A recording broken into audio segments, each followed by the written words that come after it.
आज की इस वीडियो का टॉपिक है इंट्रोडक्शन टू कंसोलिडेशन। इस वीडियो में हम जानेंगे कंसोलिडेशन के बारे में कि कंसोलिडेशन क्या है और अकाउंटिंग में कंसोलिडेशन का क्या कंसेप्ट है। तो सबसे पहले अगर बात की जाए कंसोलिडेशन की, तो कंसोलिडेशन का मतलब होता है कंबाइन, कि डिफरेंट चीजों को एक जगह पे इकट्ठा करने को हम कहते हैं कंसोलिडेशन। लेकिन अकाउंटिंग में कंसोलिडेशन से क्या मुराद है कि ये एक ऐसा प्रोसेस है, ये एक ऐसा अमल है जिसमें कंपनी की तमाम फाइनेंशियल इंफॉर्मेशन को कंबाइन किया जाता है। मतलब डिफरेंट बिजनेस एंटिटीज की फाइनेंशियल इंफॉर्मेशन को कंबाइन करके एक फाइनेंशियल स्टेटमेंट बनाई जाती है, जिसको हम कहते हैं कंसोलिडेटेड फाइनेंशियल स्टेटमेंट। और इस सारे अमल को जिसके थ्रू हम इस कंसोलिडेटेड फाइनेंशियल स्टेटमेंट को बनाते हैं, इसे कंसोलिडेशन कहा जाता है, जिसमें डिफरेंट कंपनीज का डेटा एक जगह पे कंबाइन करके फाइनेंशियल इंफॉर्मेशन को इकट्ठा करके एक ही फाइनेंशियल स्टेटमेंट बनाई जाती है। अब अगर बात की जाए कि डिफरेंट बिजनेस एंटिटीज या कंपनीज के डेटा को क्यों कंबाइन करके स्टेटमेंट बनाई जाती है, क्योंकि जब कंपनी मर्जर या एक्विजिशन कर रही होती है, मतलब जब कंपनी दूसरी कंपनी के साथ मिलकर एक नई कंपनी बनाती है, मर्ज करती है, या फिर एक कंपनी दूसरी कंपनी को खरीद लेती है, एक्वायर करती है, तब जो है कंपनीज कंसोलिडेशन को परफॉर्म करती हैं, क्योंकि तब एक से ज्यादा कंपनीज एक ही ग्रुप में आती हैं। अब यहाँ पर दूसरा जो मकसद है जिसकी वजह से कंसोलिडेशन की जाती है, ताकि कंपनी एक कंप्रिहेंसिव व्यू दे सके कि कंसोलिडेशन के टाइम कौन सी कंपनी की कितनी फाइनेंशियल इंफॉर्मेशन जो है वो इनकॉर्पोरेट की गई है फाइनेंशियल स्टेटमेंट में। तो यहाँ पे इन दो मेन पर्पस के लिए कंपनी कंसोलिडेशन को परफॉर्म करती है। अब अगर हम कंसोलिडेशन को एक एग्जाम्पल के थ्रू समझना चाहें, तो लेट्स सपोज दो कंपनीज हैं, एक है अली लिमिटेड कंपनी और दूसरी है Ahmed limited company. Ali limited और अहमद लिमिटेड सेपरेट कंपनीज हैं। अली लिमिटेड की अपनी इंफॉर्मेशन है, अहमद लिमिटेड की अपनी इंफॉर्मेशन है। लेकिन अब अली लिमिटेड ये चाहती है कि वो अहमद लिमिटेड को एक्वायर कर ले, अहमद लिमिटेड को खरीद ले। और कितने परसेंट खरीद ले? लेट्स सपोज कि वो 60% खरीदना चाहती है। तो जब एक कंपनी दूसरी कंपनी को 50% या उससे अबव उसकी शेयर होल्डिंग्स को खरीदती है, तो उस कंपनी को सब्सिडरी कहा जाता है। तो अब अगर अली लिमिटेड अहमद लिमिटेड का 60% हिस्सा खरीद लेगी, तो उसे कहा जाएगा सब्सिडरी। और सब्सिडरी के लिए ये जो कंसोलिडेटेड फाइनेंशियल स्टेटमेंट है बनाई जाती है। इसके अलावा किसी भी फॉर्म में मर्जर या एक्विजिशन की जाए, उसके लिए कंसोलिडेटेड फाइनेंशियल स्टेटमेंट एक ही नहीं बनाई जाती। इसको मर्जर और एक्विजिशन की टाइप्स को हम आगे जाके डिस्कस करेंगे। अभी यहाँ पे हम देख रहे हैं कि अली लिमिटेड ने अहमद लिमिटेड को एक्वायर कर लिया है। अब यहाँ पे कंसोलिडेशन का क्या मतलब है कि अहमद लिमिटेड के कुछ अपने सेल्स, एक्सपेंसेस, एसेट्स और लायबिलिटीज होंगे, और अहमद लिमिटेड की अलग कुछ एक्सपेंसेस, सेल्स, एसेट्स और लायबिलिटीज होंगी। अब जिस कंपनी ने दूसरी कंपनी को एक्वायर करना है, मतलब अली लिमिटेड अहमद लिमिटेड को एक्वायर कर रही है, तो जो कंपनी एक्वायर कर रही है उसे हम कहेंगे कि ये पेरेंट कंपनी है, और जिस कंपनी को एक्वायर किया जा रहा है उसे हम कहेंगे कि ये सब्सिडरी कंपनी है। और इन दोनों कंपनीज को, ये जो एक दूसरे को कंबाइन कर रही हैं, इसे हम कहेंगे कि ये ग्रुप ऑफ कंपनीज है, क्योंकि ये आपस में मिल रही हैं, ये कंसोलिडेट हो रही हैं। अब इनका डेटा जो है वो कंसोलिडेट किया जाएगा। लेट्स सपोज कि यहाँ पर इसकी सेल्स 10,000 मिलियंस है, यहाँ पे हम लिख देते हैं रुपीज इन मिलियंस, और इसकी सेल्स 5,000 मिलियंस हैं। इसी तरह से अगर एक्सपेंसेस की बात की जाए तो 3000 इसके एक्सपेंसेस हैं और इसके हम कह देंगे कि 3000 ही इसके भी एक्सपेंसेस हैं। इसी तरह से एसेट्स और लायबिलिटी 1000 इसके एसेट्स कर दें, 500 इसके, और साथ ही साथ लायबिलिटीज की बात की जाए तो 300 लायबिलिटीज यहाँ पर हैं और 300 लायबिलिटीज यहाँ पर हैं।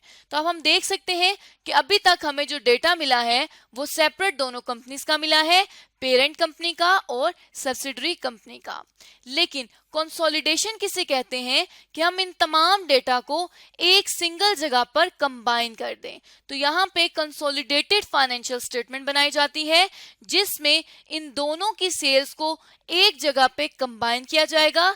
मतलब 10,000 plus 5,000 is equals to combined जो सेल आ जाएंगी वो आ जाएंगी 15,000 मिलियन रुपीस की। इसी तरह से एक्सपेंसेस, एसेट्स और लायबिलिटीज को भी हमने यहाँ पर कंबाइन करके लिख दिया।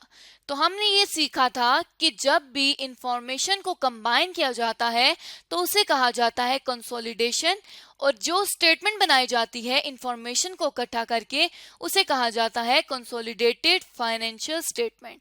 तो अब कंसोलिडेटेड फाइनेंशियल स्टेटमेंट में पेरेंट और सब्सिडरी दोनों के डेटा को इकट्ठा कंबाइंड रिकॉर्ड किया जाएगा एक सिंगल इकोनॉमिक एंटिटी समझकर। अब यहाँ पे तो हमने बात की कि कंपनी ने दूसरी कंपनी का 60% हिस्सा ले लिया तो इसलिए ये सब्सिडरी होगी, क्योंकि सब्सिडरी का 50% ज्यादा हिस्सा होता है। लेकिन यहाँ पे हमने जो रीजन देखी थी कंसोलिडेशन की वो थी मर्जर या एक्विजिशन। तो अगर मर्जर या एक्विजिशन की बात की जाए तो मर्जर या एक्विजिशन डिफरेंट टाइप के होते हैं। जिस तरह सबसे पहले अगर हम देखें तो मर्जर आता है ज्वाइंट वेंचर। ज्वाइंट वेंचर में क्या होता है कि दो कंपनीज मिलकर एक कंपनीज में कन्वर्ट हो जाती हैं या दो कंपनीज मिलकर एक नए प्रोजेक्ट के लिए इकट्ठी होती हैं, इसे हम कहते हैं कि ज्वाइंट वेंचर। जैसे लेट्स सपोज एक कंपनी है ए कंपनी और दूसरी कंपनी है बी कंपनी। ये दोनों कंपनीज आपस में एग्रीमेंट कर लेती हैं कि ये अब से एक ही काम करेंगी, तो इसको हम कह देंगे कि ये सी कंपनी में कन्वर्ट हो गए। तो इसे हम कहेंगे कि ये कंपनीज ने मिलकर ज्वाइंट वेंचर कर लिया है कि अब इनकी डेस्टिनेशन एक ही है। दूसरा जो हमारे पास आता है वो आता है ट्रेड इन्वेस्टमेंट। जब एक कंपनी दूसरी कंपनी को एक्वायर करती है और उस कंपनी में उसका हिस्सा जिस कंपनी को एक्वायर किया है उस कंपनी में 20% से कम होता है तो उसे हम कहते हैं कि ये ट्रेड इन्वेस्टमेंट है। जैसे कि हमने ऊपर बात की थी सबा कंपनी की और टैस कंपनी की। अब अगर सबा कंपनी टैस कंपनी का 15% पोर्शन एक्वायर कर लेती है तो अब टैस कंपनी सबा कंपनी के लिए ट्रेड इन्वेस्टमेंट होगी, सब्सिडरी नहीं होगी। तो यहां तक हमने समझ लिया ट्रेड इन्वेस्टमेंट। उसके बाद हमारे पास आती है नेक्स्ट जो टाइप ऑफ मर्जर एक्विजिशन, वो आती है एसोसिएट की। तो यहाँ पे एसोसिएट के केस में क्या होता है कि जब एक कंपनी दूसरी कंपनी को एक्वायर करती है, दूसरी कंपनी को खरीदती है और उसका 20 से 50% के दरमियान कोई पोर्शन भी वो अगर एक्वायर करती है तो इसे हम कहेंगे एसोसिएट। जिसमें लेट सपोज अगर बात की जाए सबा कंपनी और टैस कंपनी की, तो सबा कंपनी ने अगर 25% हिस्सा खरीद लिया है टैस कंपनी का, तो क्योंकि ये 20 से 25 के दरमियान आती है इसलिए हम इसको कहेंगे कि ये कंपनी अब जो टैस कंपनी है वो एसोसिएट है सबा कंपनी की। इसी तरह से जो लास्ट हमारे पास आ रही है मर्जर और एक्विजिशन, उसकी जो टाइप है वो है सब्सिडरी। सब्सिडरी के लिए जिस तरह हमने ऊपर भी बात की थी कि सब्सिडरी जब एक कंपनी दूसरी कंपनी को एक्वायर करती है और 50% से ज्यादा हिस्सा एक्वायर करती है तो उसे हम कहते हैं सब्सिडरी। जिस सबा कंपनी ने टैस कंपनी का 60% हिस्सा खरीदा था तो अब जो टैस कंपनी है वो सबा कंपनी के लिए सब्सिडरी बन जाएगी। तो अब यहाँ पे हमने जो मर्जर और एक्विजिशन देखा है उसमें जो पहली 3 टाइप्स हैं ज्वाइंट वेंचर, ट्रेड इन्वेस्टमेंट और एसोसिएट, इनके लिए कोई स्पेसिफिक कंसोलिडेटेड स्टेटमेंट नहीं बनेगी, बल्कि इनके जो आइटम्स हैं उनको, इसके एलिमेंट्स को सिर्फ और सिर्फ उसकी एडजस्टमेंट की जाएगी। लेकिन जो सब्सिडरी कंपनी है कंसोलिडेटेड फाइनेंशियल स्टेटमेंट सिर्फ और सिर्फ इसके लिए बनती है। क्यों इसके लिए बनती है? क्योंकि यहाँ पर कंट्रोल का एलिमेंट आता है। और कंट्रोल को डिफाइन करने के लिए कंसोलिडेशन में दो मेन पॉइंट्स दिए गए हैं, जिनमें सबसे पहला पॉइंट है वो ये कहता है कि जो पेरेंट कंपनी है उसके पास ये राइट हो कि वो रिटर्न को वेरिएबल कर सके अपने डिसीजन लेके, मतलब उसकी वजह से, उसके डिसीजन की वजह से रिटर्न जो है वो ऊपर नीचे हो सके। तो यहाँ पे पहला पॉइंट भी डिसीजन मेकिंग से रिलेटेड है कि जब भी, क्योंकि यहाँ पर अगर हम देखें तो ज्वाइंट वेंचर में दोनों कंपनीज मिलकर एक नई कंपनी बनती है, तो यहां पर सिंगल स्टेटमेंट होगी। लेकिन ट्रेड इन्वेस्टमेंट में अगर हम देखें तो सिर्फ 15% एक्विजिशन की है, तो यहां पर कंट्रोल नहीं मिल सकता। 15% की बेसिस पर कोई भी डिसीजन मेकिंग नहीं की जाती। इसी तरह से 25% पे भी नहीं होगा, लेकिन कंट्रोल सिर्फ और सिर्फ सब्सिडरी पे किया जा सकता है, क्योंकि सब्सिडरी का मैक्सिमम पोर्शन जो है वो पेरेंट कंपनी के पास होगा और पेरेंट कंपनी अपने डिसीजन मेकिंग से रिटर्न को डिक्रीज या इंक्रीज करवा सकती है। दूसरा जो पॉइंट आता है वो आता है ability to effect those return. इनके पास ये एबिलिटी होती है पेरेंट कंपनी के पास कि वो उन रिटर्न्स को चेंज कर सके अपनी पावर में जो कि उसने इन्वेस्टी पर लगाई है। जैसा लेट सपोज कि हमारे पास 60% अगर हिस्सा एक्वायर किया है पेरेंट कंपनी ने, तो पेरेंट कंपनी इन्वेस्टी को प्रेशराइज कर सकती है। लेट सपोज कि वो नया प्लांट खरीदे और न्यू प्रोडक्शन करे, जिसकी वजह से उसके रिटर्न्स जो हैं वो इंक्रीज हो जाएं। तो बेसिकली जो कंट्रोल मिलता है वो सब्सिडरी में मिलता है, जहां पे ओनरशिप जो है वो मोर देन 50% होती है। अब यहां तक हमने देख लिया कि कंट्रोल क्या है और मर्जर और एक्विजिशन किस टाइप की हो सकती है कंसोलिडेशन में। अब हम चलते हैं और जानते हैं कि कंसोलिडेशन का प्रोसीजर क्या है। तो अगर सबसे पहला पॉइंट देखा जाए तो कंसोलिडेशन में तमाम जो एलिमेंट्स हैं जो कि सेम होंगे उनको कंबाइन कर देना है। जिस तरह से अगर सेल्स को देखा जाए तो सेल्स भी एक कंपनी की भी होती हैं और दूसरी कंपनी की भी होती हैं। एक्सपेंसेस को देखा जाए तो एक्सपेंसेस भी एक कंपनी भी बेयर कर रही होती है, दूसरी कंपनी भी कर रही होती है। इसी तरह से अगर एसेट की बात की जाए, लायबिलिटी की बात की जाए या कैपिटल की बात की जाए, ये तमाम वो एलिमेंट्स हैं जो कि सेम होते हैं, एक कंपनी के भी होते हैं और दूसरी कंपनी के भी होते हैं। सबसे पहले इस तरह से सिमिलर एलिमेंट्स को कंबाइन कर लेना है, तो यहाँ पे कंसोलिडेशन सिंपली जो है वो परफॉर्म हो जाती है, क्योंकि कंसोलिडेशन का मतलब ही ये है कि एलिमेंट्स को कंबाइन करना, डिफरेंट चीजों को कंबाइन करना। जिस तरह से यहाँ हम ऊपर एग्जाम्पल में देखें तो सेल्स, एक्सपेंसेस, एसेट्स और लायबिलिटीज को हमने कंबाइन करके कंसोलिडेटेड फाइनेंशियल स्टेटमेंट में रिकॉर्ड किया था।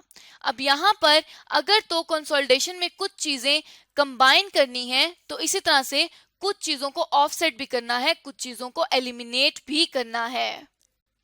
तो एलिमिनेट जिन चीजों को करना है उनमें जो सबसे पहला पॉइंट आता है वो ये है कि कैरिंग अमाउंट जो होगी पेरेंट की इन्वेस्टमेंट की ईच सब्सिडरी में, हर सब्सिडरी में जितनी पेरेंट की कैरिंग अमाउंट होगी पेरेंट की इन्वेस्टमेंट की, उसको एलिमिनेट कर देना है कंसोलिडेटेड फाइनेंशियल स्टेटमेंट से।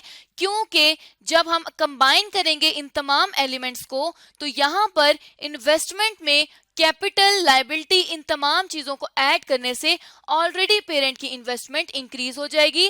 वो किस तरह से कि जब कंबाइन कर देंगे सेल, एक्सपेंसेस, एसेट्स, लायबिलिटी को, तो यहाँ पर जो है वो हमें अगेन जो है रिकॉर्ड करने की जरूरत नहीं है कैरिंग वैल्यू, बल्कि ऑलरेडी ये एडजस्टेड होगी, इसलिए सबसे पहले इसको ऑफसेट करेंगे। उसके बाद कैरिंग अमाउंट को एलिमिनेट करने के बाद सेकंड पॉइंट पर जिस चीज को एलिमिनेट किया जाता है वो है पेरेंट का पोर्शन ऑफ इक्विटी, क्योंकि यहाँ पर ऑलरेडी कैपिटल को भी ऐड कर चुके होंगे, कंबाइन कर चुके होंगे, इसलिए सेपरेटली सब्सिडरी की इक्विटी को शो करना जरूरी नहीं है। उसके बाद जितनी भी इंट्रा ग्रुप ट्रांजैक्शंस हैं उनको एलिमिनेट करना जरूरी है। मतलब अगर एक कंपनी ने दूसरी कंपनी की चीज परचेज या सेल की हुई है, जिस तरह सबा कंपनी और टैस कंपनी की बात करें, तो अगर सबा कंपनी ने कोई चीज सेल की हुई है टैस कंपनी को, तो वो सबा के लिए सेल और टैस के लिए परचेज होगी। तो इस चीज को भी एलिमिनेट करना है, क्योंकि इसका इम्पैक्ट, नेट इम्पैक्ट जीरो होगा। वो किस तरह कि अगर 10,000 रुपीज की कोई चीज सेल की है टैस कंपनी को, तो उतने ही पैसों की टैस कंपनी ने भी परचेज की है। तो एक तरफ क्रेडिट बैलेंस है, एक तरफ डेबिट बैलेंस है, तो अल्टीमेटली बैलेंस जीरो आएगा। तो इस तरह से एलिमिनेट करनी है फुल इंट्रा ग्रुप ट्रांजैक्शन को, जितनी भी हैं, बेशक एसेट्स या लायबिलिटीज में भी आए। तो इस तरह से आज के इस वीडियो में हमने देख लिया कि कंसोलिडेशन क्या है और कंपनीज कंसोलिडेशन क्यों और किस तरह से परफॉर्म कर सकती हैं। आने वाली वीडियोस में हम न्यूमेरिकल्स के थ्रू कंसोलिडेशन को समझेंगे।